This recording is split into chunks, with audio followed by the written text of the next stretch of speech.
So ಇವತ್ತಿನ ನಮ್ಮ ಕಾರ್ಯಕ್ರಮದಲ್ಲಿ ಬೆನ್ನು ಹುರಿ ಕುರಿತಂತೆ ಮಾತಾಡ್ತಾ ಇದ್ದೀವಿ. ಸೊ ಡಿಸ್ಕ್ ಪ್ರಾಬ್ಲಮ್ ಅಂದರೆ ಆ್ಯಕ್ಚುಲಿ ಏನು ಅಂತ? ಎಸ್, ಇವಾಗ ಡಿಸ್ಕ್ ಪ್ರಾಬ್ಲಮ್ ಅಂತ ಹೇಳಿ ಬಂದಾಗ ಮೊದಲನೇದಾಗಿ ಡಿಸ್ಕ್ ಎಲ್ಲಿದೆ ಅಂತ ತಿಳ್ಕೊಳ್ಬೇಕು. ಇವಾಗ ನಾವು ಡಿಸ್ಕ್ ಪ್ರಾಬ್ಲಮ್ ಅಂತ ಏನೋ ಸಾಧಾರಣವಾಗಿ ಹೇಳುವಂಥ ಮಾತಲ್ಲ ಇದು. ಸೊ ನಮ್ಮ ದೇಹದಲ್ಲಿ ಬೆನ್ನು ಅನ್ನೋದು ನಿಮ್ಮೆಲ್ಲರಿಗೂ ಗೊತ್ತಿದೆ.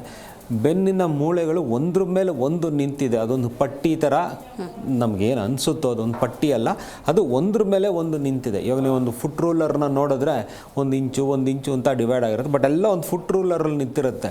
ಬಟ್ ಅದೇ ಥರನೇ ಇಂಚ್ ಬೈ ಇಂಚ್ ನಮ್ಮ ಬೆನ್ನಲ್ಲಿ ನಿಂತಿರುತ್ತೆ, ಬಟ್ ಅದು ಒಂದಕ್ಕೊಂದು ಜೋಡಣೆ ಇರೋದಿಲ್ಲ. ಬಟ್ ಈ ಪ್ರತಿ ಒಂದು ಮೂಳೆಯನ್ನು ಜೋಡಿಸೋದಕ್ಕೆ ಅಥವಾ ಒಂದರ ಮೇಲೆ ಒಂದನ್ನು ಕರೆಕ್ಟಾಗಿ ಅದೇ ಪೊಸಿಷನ್ನಲ್ಲಿ ಇರೋದಕ್ಕೆ ಅಲ್ಲೊಂದು ಡಿಸ್ಕ್ ಅನ್ನೋದಿರುತ್ತೆ. ಸೊ ಇದನ್ನೇ ನಾವು ಇಂಟ್ರಾವರ್ಟಿಬ್ರಲ್ ಡಿಸ್ಕ್ ಅಂತ ಹೇಳ್ತೀವಿ. ವರ್ಟಿಬ್ರೆ ಅಂದರೆ ಆ ಬೆನ್ನಿನ ಮೂಳೆಗಳು, ಬಟ್ ಅದರ ಮಧ್ಯದಲ್ಲಿ ಇರುವಂಥದ್ದೇ ಡಿಸ್ಕ್. ಸೊ ಇದನ್ನು ನಾವು ಇಂಟ್ರಾವರ್ಟಿಬ್ರಲ್ ಡಿಸ್ಕ್ ಅಂತೇಳಿ. ಇಲ್ಲಿ ಬರೀ ಒಂದು ಸಮಸ್ಯೆ ಬಂತು ಅಥವಾ ನೀವು ಸಡನ್ನಾಗಿ ಹೇಳ್ತೀರಾ ಡಾಕ್ಟ್ರೇ ನನಗೆ, ಅಥವಾ ನೀವು ಯಾರ ಹತ್ರ ಮಾತಾಡಿ ಯಾಕೋ ಗೊತ್ತಿಲ್ಲ ನಂಗೆ ಒಂದೆರಡು ದಿನದಿಂದ ಸೊಂಟ ನೋವಿದೆ, ಕಾಮನೆಸ್ಟ್ ಥಿಂಗ್, ಕತ್ತು ನೋವಿದೆ, ಏನೋ ಹಿಡ್ದಂಗೆ ಅನಿಸುತ್ತೆ ಅಂತ ಹೇಳಿ ನೀವೇನನ್ನು ಹೇಳ್ತೀರಾ. ಸೊ ಇಲ್ಲಿ ಎಲ್ಲಿ ಸಮಸ್ಯೆ ಆಗ್ತಾ ಇದೆ ಅಂತಂದರೆ ನೀವು ಎಲ್ಲೋ ಒಂದು ಜಾಗ ತೋರಿಸ್ತಾ ಇರ್ತೀರ. ಈಗ ಬೆನ್ನು ನೋವು ಅಂದರೆ ಎಲ್ಲೋ ತೋರಿಸ್ತೀರ, ಬಟ್ ಅದರ ಮೂಲ ಕಾರಣ ಡಿಸ್ಕ್ ಇರುತ್ತೆ.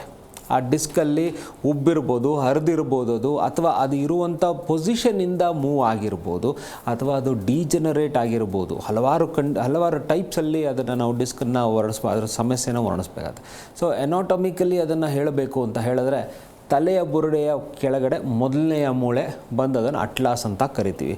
ಅದರ ಕೆಳಗಡೆ ಡಿಸ್ಕು, ಅದರ ಕೆಳಗಡೆ C2, C3, ಅದರ ಪ್ರತಿ ಒಂದರ ಕೆಳಗಡೆನೂ ಒಂದೊಂದು ಡಿಸ್ಕ್ ಇದೆ.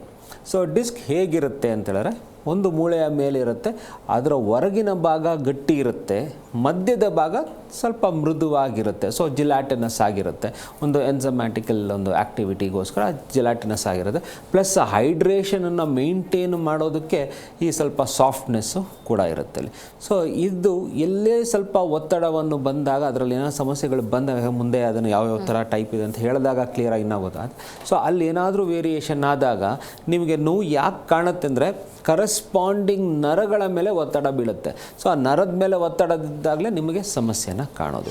ಸೊ ಇದಕ್ಕೆ ನೀವು ಅದನ್ನು ಸೊಂಟ ನೋವು, ಬೆನ್ನು ನೋವು, ಡಿಸ್ಕ್ ಪ್ರಾಬ್ಲಮ್ ಅಂತ ಏನು ಕರಿತೀವಿ. ಬ್ರಾಡ್ ಸ್ಪೆಕ್ಟ್ರಮಲ್ಲಿ ಹೇಳಬೇಕು ಅಂದರೆ IVDP ಅಂತ ಫ್ಯಾನ್ಸಿಯಾಗಿ ಹೇಳ್ಬೋದು. ಅಂದರೆ ಇಂಟ್ರಾವರ್ಟಿಬ್ರಲ್ ಡಿಸ್ಕ್ ಪ್ರಾಬ್ಲಮ್. ನೀವೇನು lumbar spondylitis, cervical spondylitis, slip disc, disc bulge, herniated disc, degenerative disc disorder, DDD ಅಂತ ಬರೆದಿರ್ತಾರೆ. ಏನೋ ಅದು ಗ್ರೀಕ್ ಲ್ಯಾಟಿನ್ ಥರ ನಿಮಗೆ ಕಾಣ್ತಾ ಇರುತ್ತೆ. ಸೊ ಇದು ಡಿಜೆನರೇಟಿವ್ ಡಿಸ್ಕ್ ಪ್ರಾಬ್ಲಮ್. ಸೊ ಇದನ್ನೆಲ್ಲ conditions of disc issues. Zee Kannada News ಈಗ ನಿಮ್ಮ ಮನೆಯಲ್ಲೇ ನೋಡಿ. ಎಲ್ಲ ಕೇಬಲ್ಗಳಲ್ಲಿ ಈಗ ಲಭ್ಯ.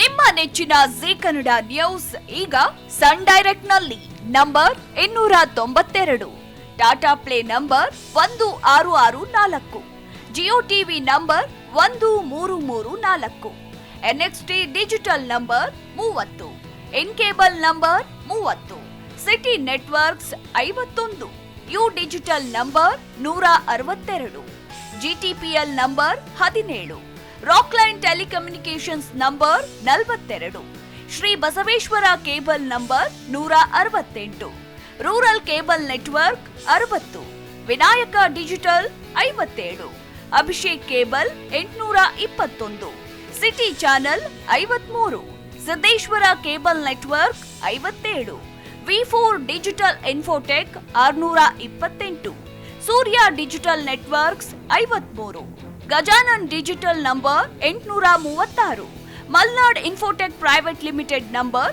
56, Metrocast number 830, victory digital number 167ರಲ್ಲಿ ನೋಡಿ ಆನಂದಿಸಿ.